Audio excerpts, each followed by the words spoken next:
नमस्कार, DD dialogue में आपका स्वागत है। मैं हूं अशोक श्रीवास्तव। तो बिहार विधानसभा का चुनाव अब ज्यादा दूर नहीं है और इसीलिए पूरे देश में बात बिहार की हो रही है और डीडी डायलॉग में भी आज हम बात बिहार की करेंगे।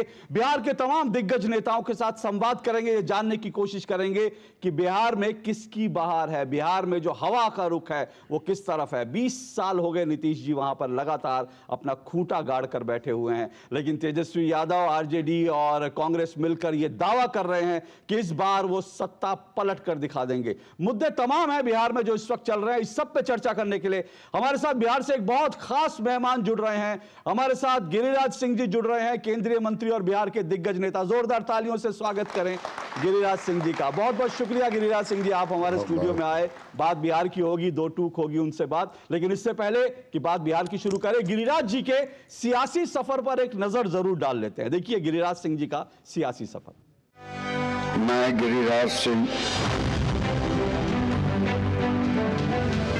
गिरिराज सिंह मोदी सरकार के सबसे फायर ब्रांड मिनिस्टर्स में से एक हैं। वो अपनी बात को बेबाकी से कहने के लिए जाने जाते हैं। प्रारंभिक शिक्षा स्थानीय स्कूलों से प्राप्त करने के बाद इन्होंने मगध विश्वविद्यालय से स्नातक की डिग्री हासिल की।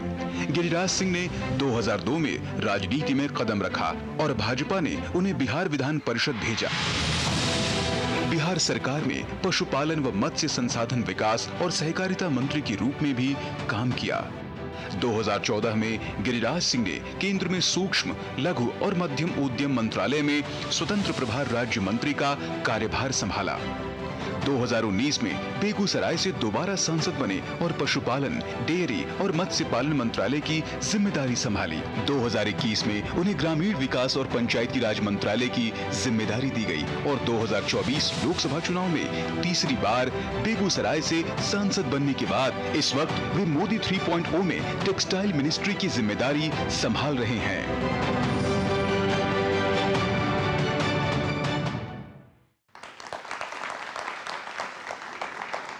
तो गिरिराज जी के सियासी सफर पर हमने नजर डाली। गिरिराज जी, आप बिहार में भी लंबे समय तक रहे, वहां पर भी आपने मंत्रालय संभाला, दिल्ली में भी अब मंत्रालय संभाल रहे हैं। आपका दिल ज्यादा कहाँ लगता है, बिहार में या दिल्ली में? सच पूछे तो मैं 11 साल से दिल्ली में हूँ, लेकिन मैं दिल्ली में रह नहीं पाता। या कंस्टिट्यूएंसी रहता या फिर डिपार्टमेंट के काम से किसी जगह जाता। दिल्ली में बहुत लोगों को मन लगता है, हमें बिहार में ही मन लगता है। आपने सियासी सफर मेरा दिखाया। हम बिहार के रियली गांव से आते हैं। 1967 से जिंदाबाद मुर्दाबाद हम कर रहे हैं। जिस समय 67 के बाद वाले ही यहाँ बच्चे दिखाई दे रहे होंगे। कुछ लोग हैं जो 67 के पहले वाले होंगे गिनती पर। तो हमारे गांव में राम मनोहर लोहिया जैसे शख्सियत का कई बार आना हुआ और उस रास्ते से करते करते करते करते मैं बिहार विधान परिषद का सदस्य जब बना, पार्टी में बरसों तक काम किया विभिन्न पदों पे, राष्ट्रीय, स्टेट, हर स्तर पर हम पार्टी के संगठन में काम करने के बाद यहाँ तक आए हैं। और जैसे नरेंद्र मोदी जी काम करते हैं, 20 घंटा तो कम से कम जरूर काम करते हैं। तो स्वाभाविक है जब आपका टीम लीडर ज्यादा काम करेंगे तो आपको भी काम करना पड़ता है। तो हम लोग भी उसी रफ्तार में करने की कोशिश करते हैं। उनके रफ्तार में तो नहीं जुट पाते हैं, लेकिन कोशिश करते हैं और काम कर रहे हैं। चाहे एमएसएमई में पहले काम किया, एनिमल हस्बेंड्री में काम किया, रूरल डेवलपमेंट पंचायती राज में काम किया, या फिर हम अभी आए हैं तो टेक्सटाइल में काम कर रहे हैं। गिरिराज जी, राजनीति का लंबा आपका अनुभव है। आप कह रहे हैं 67 से आप जिंदाबाद मुर्दाबाद के नारे लगा रहे हैं। बिहार की तो रग रग से आप परिचित हैं। बिहार की हवा किस तरफ बह रही है? चुनाव बहुत ज्यादा दूर नहीं है। देखिए, नीति और नियत, राजनीति में दो चीज होता है। नीतियां वही थी जो 2005 के पहले थी, और नीतियां वही है जो 2005 के बाद हम नीतियों को आगे पीछे करते हैं। नियत क्या होता है? क्या कांग्रेस के शासन में, क्या मान्यवर लालू यादव जी के शासन में? कंपेयर तो करना ही पड़ेगा। कुछ पत्रकार कहते हैं, एंकर में देखता हूं टीवी पर, कि आप उठा पुठा के ले आते हैं जंगल राज लालू जी। अच्छा, तो कंपेयर किससे करें? नीतीश कुमार 2005 के बाद आए हैं, तो उसके पहले 15 साल लालू जी थे, आरजेडी, तो कंपेयर उन्हीं से करना पड़ेगा। जो बच्चे बिहार के आपके कार्यक्रम को देख रहे हैं, देखेंगे या अभी हैं बिहार से जुड़े हुए, जो 30 वर्ष से ऊपर के नहीं हैं, 30 वर्ष के हैं, उन्होंने बिहार को नहीं देखा। बिहार को नहीं देखा कि वहाँ लालटेन युग था। हम जब कोऑपरेटिव मिनिस्टर बने तो मेरे मन में आया कि मैं किरासन तेल मुक्त पंचायत बनाऊं। मैंने ये स्थिति थी, सड़कें नहीं थी, बिजली नहीं, माहौल नहीं। मुझे याद है कि 6 में सबसे पहले रामदेव बाबा का एक कार्यक्रम लगा, तो 4 बजे भोर सवेरे से बिहार के गलियों से पहली बार लोगों का विश्वास टूटा कि 4 बजे सवेरे हम गलियों से निकल करके गांधी मैदान पहुंच सकते हैं। ये मैं जिम्मेदारी के साथ, पहले खौफ था क्या? खौफ था। ये अंतर सबसे बड़ा अंतर हुआ है। लेकिन अभी आपने कहा, एक बड़ी बात कही आपने, कहा 2005 से पहले भी नीति, तो 2005 में भी वही थी, आज भी नीति वही है, नियत बदली है। मतलब आप लोगों को कंफ्यूज कर रहे हैं सर, क्योंकि क्या बीजेपी, एनडीए और आरजेडी, क्या नीतियां इनकी बराबर एक समान नीति क्या होती है? हाँ। नीति होती है समाज के हित के लिए काम करना, सरकार की नीति है। वही अधिकारी नरेंद्र मोदी जब आए तब भी था, लेकिन आज जनधन अकाउंट कितना खुल गया? वही बैंक। नीतियां तो वही थी ना भाई, बैंक को लोगों का अकाउंट खोले। लेकिन जब नियत नरेंद्र मोदी जी का हुआ तो गांव के गरीब का सबका बैंक अकाउंट खुल गया। ये नीतियां और नियत होता। नीति थी कि लोगों का अकाउंट खुले, लेकिन नहीं खुलता था। नियत वाला आ गया तो नीतीश कुमार जब आए उस समय भी था, उन्होंने लॉ एंड ऑर्डर पर उस समय कंट्रोल किया। आप कहेंगे सबसे बड़ा मुद्दा होता है कि लॉ एंड ऑर्डर बिहार का खराब है। आप ना भी पूछे तो मैं उस पर अपनी बात रखूं। नहीं, ये पूछना जरूरी है सर, क्योंकि आप लॉ एंड ऑर्डर की बात कर रहे हैं, जंगल राज का आपने खुद जिक्र किया, लेकिन अभी पिछले 1 महीने से बिहार में जिस तरह से ठाए ठाए गोलियां चल रही हैं, तो लोगों को तो इसी आज की रात याद आ गई। लोग कैसे कंपेयर, अब उसको उन जो ठाए ठाए गोलियां चल रही है उसको देखकर लोग पुराना जमाना याद करेंगे, तो पुराने जमाने की वापसी हो गई। बिल्कुल आपने सही कहा, लेकिन थोड़ा सा मैं आपके दर्शक से गुजारिश करूंगा, फिर मैं कहूंगा नीति और नियत। एक अपराध होता है संपोषित, संरक्षित। एक अपराध होता है कोई आपकी दुश्मनी हुई, कोई जमीन की दुश्मनी हुई, किसी ने लूट के हिसाब से किया, तो उसको पकड़ करके सजा दिलाना। ये पहले संरक्षित अपराध था। सीएम हाउस में उसकी निगोशिएशन, जिसे हम गांव में पंचायती कहते हैं, अच्छा इतना में फिरौती हुआ है, अच्छा इतना दे दो, हो जाएगा, ठीक, जाओ। ये पूरा बिहार जानता है। लेकिन आज आपने देखा 2 हत्या की जबरदस्त चर्चा हुई पटना की। एक हत्या की हुई खेमका जी जिनकी दूसरी हत्या हुई पारस हॉस्पिटल में जी, दोनों में देखे पकड़े गए। अब पकड़े जाने वाले अधिकांश ये थे नहीं तो वो थे। आप ये बार बार कहते हैं सर ये थे वो थे, अब ये थे वो थे आप क्लियर नहीं करते सर बार बार। हम साफ तो साफ कहिए, आप तो साफ कहने के लिए जाने जाते हैं, नहीं, बेवकूफ कहते हैं आप। हम साफ साफ ही बोल रहा हूं। तो ये वो कौन है सर? ये वही है जो कौन? पहले संरक्षित दे रहे थे। मतलब आप ये और वो वही है जिनको तुष्टीकरण करते हैं, ये और वो है, यही दोनों कर रहे हैं और दोनों पकड़े जा रहे हैं। लेकिन सर एक बात ठीक है, चलिए मान लीजिए आपने कहा संरक्षित अपराध नहीं हो रहा, लेकिन ये जिस तरह के क्राइम है उससे एक मैसेज जा रहा है कि लॉ एंड ऑर्डर को लेकर अपराधियों में डर नहीं है। आपको बड़ी अच्छी लॉ एंड ऑर्डर जब तब होती है जब माना जाता है अपराधियों में डर। अगर डर खत्म हो गया कि हॉस्पिटल में घुस के गोली मार दो, बिल्कुल बिल्कुल तो डर कहाँ है? बिल्कुल आप सही कहें। अगर मैंने सोचा कि आज इस चैनल को बर्बाद करना है, बदनाम करना है, आपके यहाँ हमारे चैनल को छोड़ दीजिए। कोई घुस जाए, बदनाम करना, अगर यहाँ आकर के फायरिंग करके निहत्थे को या जान करके किसी का हत्या करके किसी की हिम्मत नहीं होगी कि उसको पकड़े चला जाएगा, चर्चा शोर होगी, पता चलेगा इसके पीछे कौन साजिश कर रहा था। ये एक राजनीतिक साजिश भी 2 महीने 3 महीने से चल रहा है। नीतीश कुमार को बदनाम करने के लिए नीतीश कुमार की सरकार को जहां तहां इकट्ठे करो, धुन करके करो। तो ये भी पर्दाफाश धीरे धीरे हो रहा है, आगे भी चेहरा बेनकाब होगा। अच्छा, आप बार बार लालू राज की बात करते हैं। आपने कहा मुख्यमंत्री निवास के अंदर जो है फिरौती के लिए डीलिंग होती थी, लेकिन अब लालू तो जो नहीं है, अब तो तेजस्वी है, वो युवा पीढ़ी के हैं, वो कह रहे हैं कि मैं जॉब दूंगा, मैं बाकी।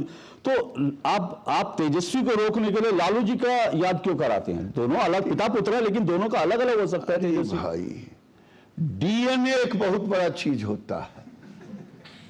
डीएनए वही है। जब ये कहते हैं कि मैंने इतने लाख रोजगार दिया,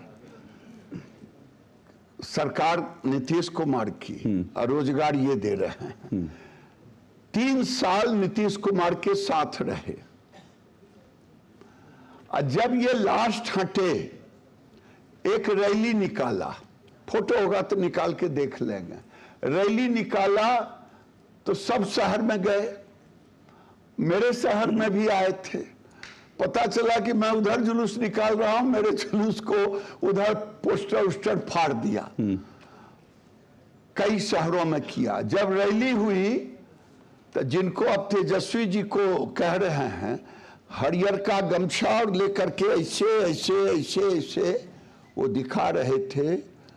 गांव की कहावत है, चोर चोरी से जाए कि तुम्बा फेरियों से चल जाए। ये मैं डंके की चोट पे कहता हूं, जिसके संरक्षण पर आप आएंगे, जिसके जीत करके वो आप पर हावी होना चाहेगा। नीतीश कुमार और एनडीए का जो वोट बैंक है वो शांति प्रिय है, वो विकास चाहता है। आज आपको किसी शहर से, बेगूसराय से चले आए, 3.5 घंटा में आप पूर्णिया से पटना चले आएंगे। हम बेगूसराय के रहने वाले हैं, 5 घंटा लगता था आज से कई साल पहले आने जाने में।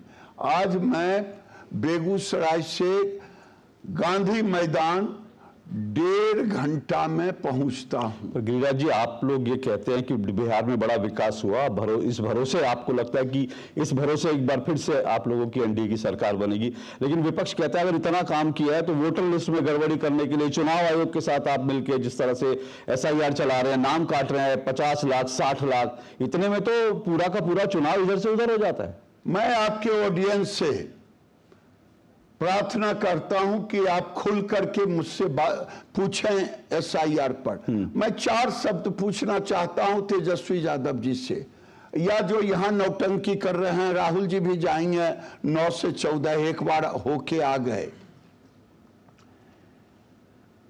क्या कारण है जब SIR शुरू हुआ 4 जिले में, अररिया, पूर्णिया, कटिहार, किशनगंज, आवास प्रमाण पत्र के लिए SIR के शुरू होते ही 5 लाख 6 लाख आवेदन पड़े। क्या इसके पहले? पहला प्रश्न, चुनाव आयोग ने कहा इतने लोगों का 7 लाख का डबल था। ठीक है साहब, आप उस पर क्या बोलिएगा? इतने लोग मर गए। मैं एक डिबेट देख रहा था, एक RJD के प्रवक्ता थी, वो बड़े खुश से कह रही थी बिहार सरकार ने मौत लिखा है कि इस 1 साल में, पहले जो चुनाव हुआ उसके बाद, कि इतने लोगों का डेथ हुआ। ये इतने लोग कहां से आ गए जो 20 लाख 22 लाख बाहर हो रहे हैं? 20 लाख 22 लाख बाहर हो रहे हैं जो अपना प्रमाण पत्र नहीं दे पा रहे हैं। और अगर आपसे मैं आग्रह करूंगा, किसी आदमी को भेज दीजिए, रिपोर्टर को, जिसका दाढ़ी हो, बढ़िया हो, लगे दिखने में मुसलमान है, और वो 4 जिले में घूम ले, आप भाषा देख लेंगे, कह देंगे ये बांग्लादेशी है, ये रोहिंग्या है। ये बात अलग है, संरक्षण स्थानीय लोग ही दे रहे हैं, कोई दूसरा नहीं दे रहा है। तो ये कौन लोग थे? अगर कोई मृत साबित हो गए हैं तो 1 अगस्त से 1 सितंबर के बीच कहें नहीं साहब हम तो जिंदा हैं, मुझे मृत, ये तो चुनाव आयोग दिया है। सुप्रीम कोर्ट ने भी कहा कि अगर आप 15 भी ले आते हैं ऐसे केस जो मर चुके हैं तो मैं इसमें इंटरवीन करूंगा, वो तो विपक्ष को देखना है। लेकिन सर आपने फिर अभी आप मतलब ये कहते हैं कि गिरिराज जी जब बोलते हैं और इंटरव्यू देते हैं तो हिंदू मुस्लिम नाव, ऐसा हो ही नहीं सकता। तो मैं ये आपसे पूछना सर, मैं आपसे पूछना चाहता हूं कि अभी आपने नीति और नियत की बात करी, और नीति तो बीजेपी और मोदी जी की है, सबका साथ सबका विकास। इसलिए कहा कि हिंदू होगा टीका लगाए हुए, तिलक किए हुए, तो उसको रिमोट गांव में संकट होगा। आपके अनुसार जिन जिन बिंदुओं पर आप वहां चर्चा करना चाहेंगे, अच्छा, और कोई मुस्लिम लड़का होगा उसको कोई दिक्कत नहीं हो। आप कह रहे हैं कि ऐसी स्थिति बिहार में है? मैं क्या कह रहा हूं, अगर आपका नेटवर्क है आप ले आइए रिपोर्ट। तो सर 20 साल से आपकी सरकार, 11 साल से केंद्र में आपकी सरकार। चुनाव आयोग से फिर प्रार्थना आपके माध्यम से कहता हूं कि विद्यार्थी परिषद ने 1982 में नीतीश कुमार नहीं थे, 1982 में सर्वेक्षण करके सूची दिया था कि बांग्लादेशी घुसपैठी इतने आ गए हैं। अब समझिए 71 से जो बांग्लादेशी घुसपैठी आए हैं उनके पुश्त दर पुश्त कितने होंगे? सरकारें किसकी थी? वो एस्टैब्लिश हो गया, वोटर लिस्ट में नाम चढ़वा लिया, आज एगो बगल में है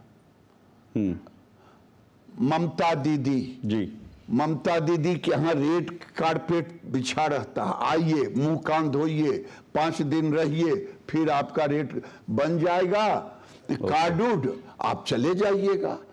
तो वही रास्ता अब है। चलिए आपने ऑडियंस की बात की तो मैं कुछ ऑडियंस से भी जल्दी से सवाल ले लेता हूं। ऑडियंस की तरफ से कोई सवाल है तो गिरिराज जी से। जी इधर माइक दीजिए, इधर। बिहार को औद्योगिक राजधानी बनाना चाहते हैं, पर आज भी रिफाइनरी की जब बात करते हैं तो वहाँ पे बहुत सारे प्रोजेक्ट्स ऐसे हैं जो अधूरे हैं। देखा जाए तो उत्तर और साउथ का एक डिवाइड दिखता है गंगा के नीचे, और ये बाढ़ और सूखाग्रस्त क्षेत्र रहता है। ठीक है, तो उसके मैनेजमेंट के लिए लेके अभी तक क्या प्रोजेक्ट हैं? बेगूसराय में नरेंद्र मोदी जब से आए, वो कहा जाता है डॉक्टर श्री कृष्ण सिंह की धरती। जब पहले मुख्यमंत्री थे उन्होंने रिफाइनरी, फर्टिलाइजर, थर्मल, ऐसे सारे चीज इंडस्ट्रियलाइजेशन किया।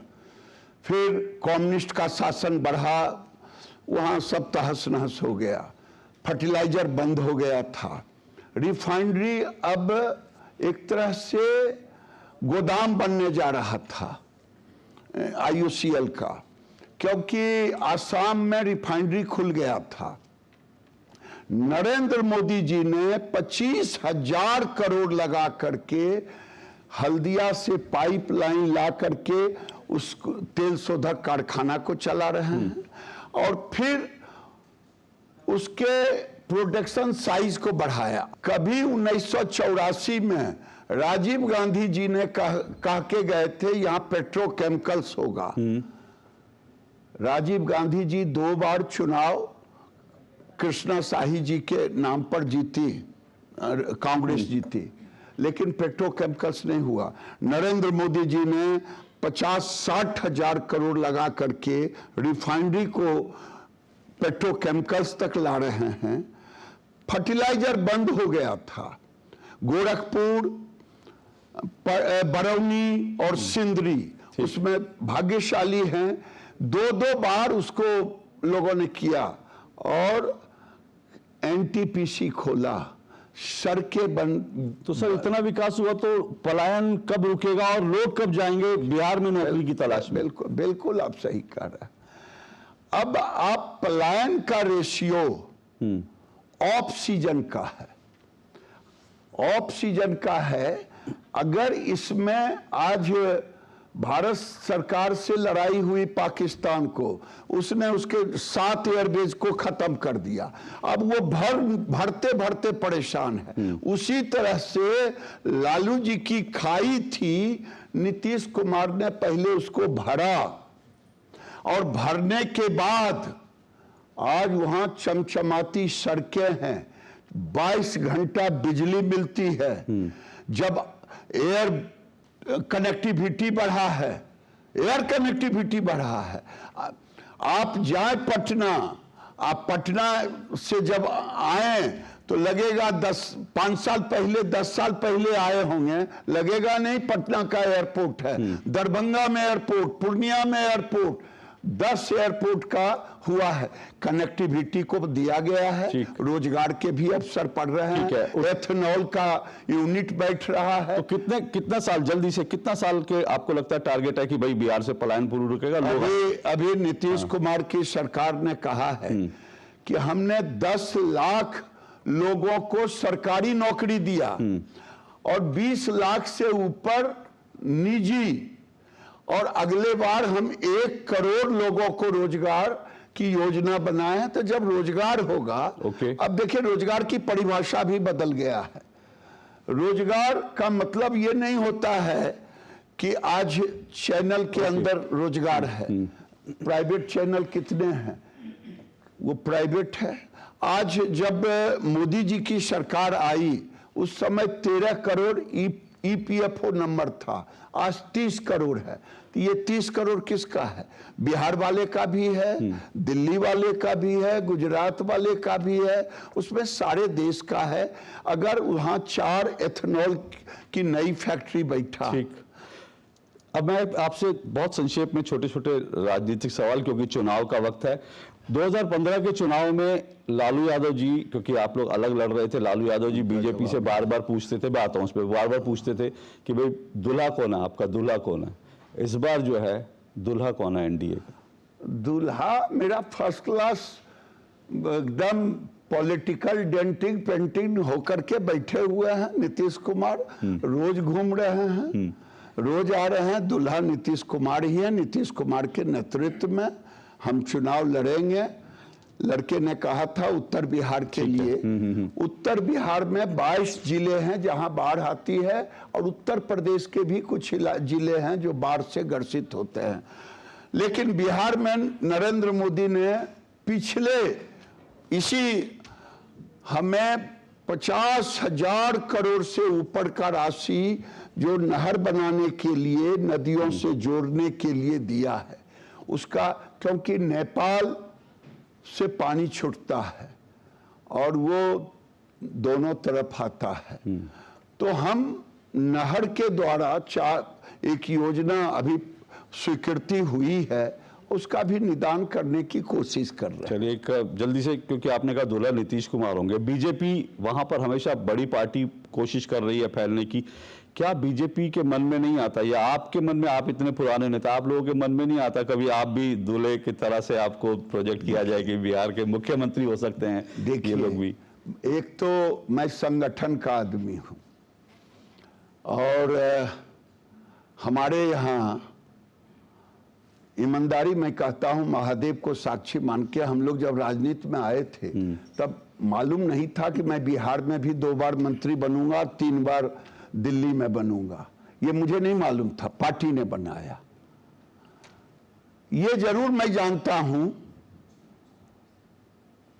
कि हर पार्टी अपना मजबूती चाहता है। भारतीय जनता पार्टी का एक एक बूथ पे कार्य करता है। अगर 76,000 बूथ है तो 76,000 हमारी टीम है।